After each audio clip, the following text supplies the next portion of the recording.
Bonjour les amis. Calimera. Nous parlons un peu d'immobilier. Encore. Pour acheter en Grèce, il n'est pas si difficile si on est résident européen. Il n'a pas de réglementation plus stricte. On peut acheter ce qu'on veut. Il faut juste définir son budget, savoir ce qu'on cherche, quelle dimension pour soi ou pour les locations, dans quelle ville, les quartiers. Et après, il y a les sites internet. Nous, on est cherché par internet en général. Après, on contacte les agents immobiliers, on fait les visites.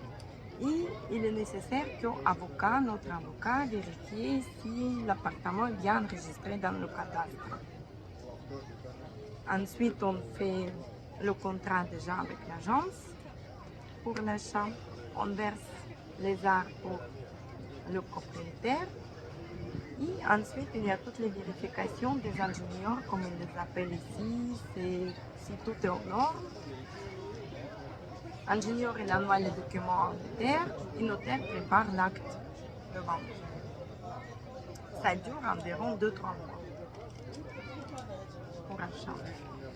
Alors, dans le choix, il faut savoir qu'ici, il n'y a pas de syndic dans les immeubles, pour l'entretien des immeubles. Donc, il faut savoir que les immeubles peuvent se détériorer rapidement, d'autant que c'est des constructions qui datent de 50 ans, 70 ans.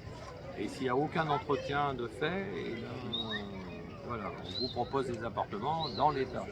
Donc il faut être vigilant là-dessus sur l'état intérieur du bien qu'on recherche, ainsi qu'extérieur, parce que s'il y a des fuites au plafond, s'il y a de l'humidité, des choses, on a visité nous des horreurs, hein, des ruines hein, quasiment, ils n'ont pas peur, hein.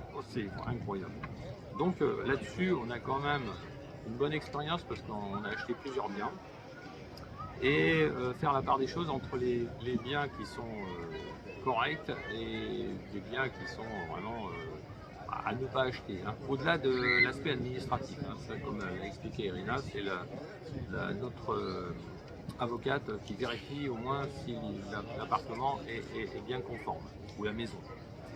Voilà. Donc il n'a pas de dette, parce que ici, si vous achetez un appartement avec les dettes, la banque peut vous faire payer aussi les dettes de cet appartement. C'est arrivé que des gens n'ont pas payé les dettes, et puis les dettes elles restent, et vous achetez l'appartement sans savoir qu'il y a des dettes, et puis la banque elle se retombe dessus et elle va vous réclamer, alors que vous venez d'acheter l'appartement, elle va vous réclamer ce qui n'a pas été payé auparavant. Apparemment, voilà. Bon, tout ça, je pense quand même que l'avocat vous met en garde sur des choses comme ça, et nous, en plus, notre avocate, elle est géniale, elle parle français, elle est vraiment extraordinaire, donc avec elle, on est garanti qu'on ne se fera pas piéger. Voilà, il y a beaucoup de pièges hein, quand même, là, en Grèce, il faut se méfier, c'est à la grecque, comme ils disent. Là, il y a des apparts qu'on a visités, purée, attends, s'il faut aller sur le toit pour tout refaire le toit, déjà, ça peut arriver. Hein. Voilà. Il faut dire qu'ici on est libre, il n'y a pas de syndic, donc chacun fait ce qu'il veut. Il repeint son appartement extérieur de ce qu'il veut, il fait vraiment c'est totale liberté, on ne demande rien à personne. Alors après, pour l'entretien général de l'immeuble, eh bien, il faut s'entendre avec les voisins. On a un exemple ici à Péréa, où notre appartement, l'intérieur, les communs à l'intérieur étaient vraiment vieillots. Alors je ne sais pas si c'est notre arrivée qui a changé les choses ou quoi, mais il y a une entente avec les locataires, parce qu'il y a beaucoup de propriétaires qui ne sont pas résidents, ils viennent juste l'été, donc eux ils n'en ont rien à foutre que ça se dégrade et ils ne vivent pas l'année. Alors ce sont des Serbes, ce sont des Bulgares, ce sont des Géorgiens, Albanais, enfin bref, il y a toutes les nationalités dans notre immeuble. Et c'est difficile de réunir tout le monde, leur dire qu'il faut payer, il faut refaire les façades extérieures et tout. Mais néanmoins, on est arrivé avec, parce qu'on s'entend bien avec un peu tout le monde, et ils parlent russe, hein, beaucoup parlent russe quand même. Ça, et donc on a refait tout l'intérieur déjà. Et je pense qu'il y a aussi moyen peut-être de nous entendre pour faire l'extérieur, les ravalements extérieurs. Donc c'est parce que dans ces immeubles, il faut savoir que les intérieurs sont magnifiques. Alors les extérieurs, les gens n'ont pas la notion comment dire, du commun en fait, ils s'en foutent. Eux, ils veulent un bel appartement. Mais alors si la cage d'escalier est dégueulasse, en ruine, ça gêne personne. Voilà, en gros, c'est un peu ça.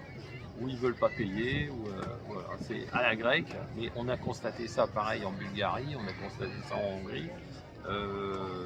Voilà, bon, c'est pas que je prêche pour les syndics, parce que les syndics en France, c'est un piège, hein, on paye une fortune pour pas grand chose, hein. Mais au moins ça maintient quand même un certain niveau de qualité des constructions.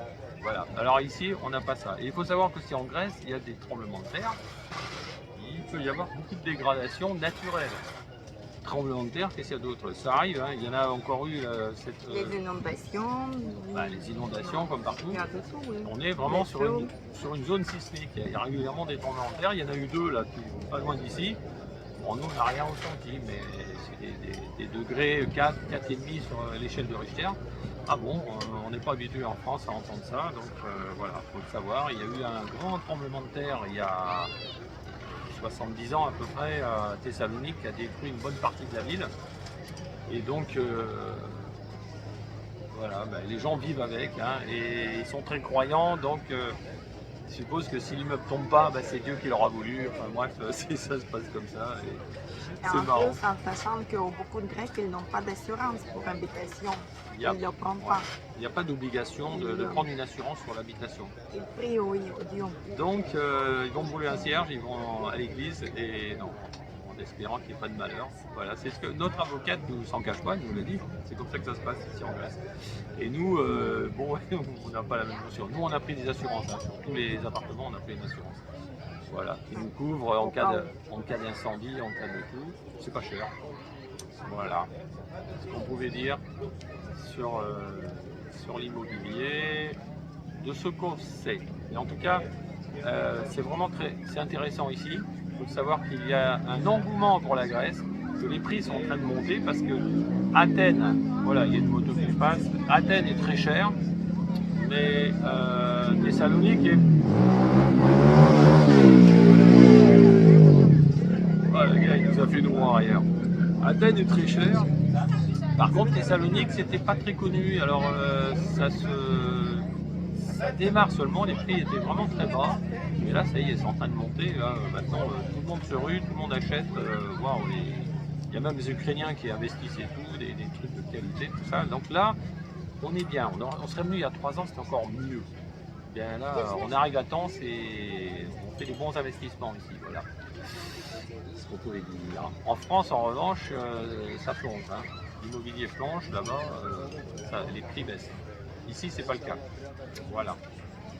Voilà, les amis. Quoi d'autre, Irina? Pour le moment, c'est tout.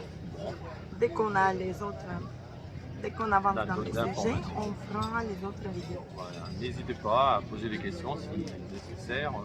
Si on peut vous répondre, on répondra. Mais je dis bien que on répond de notre expérience. Hein.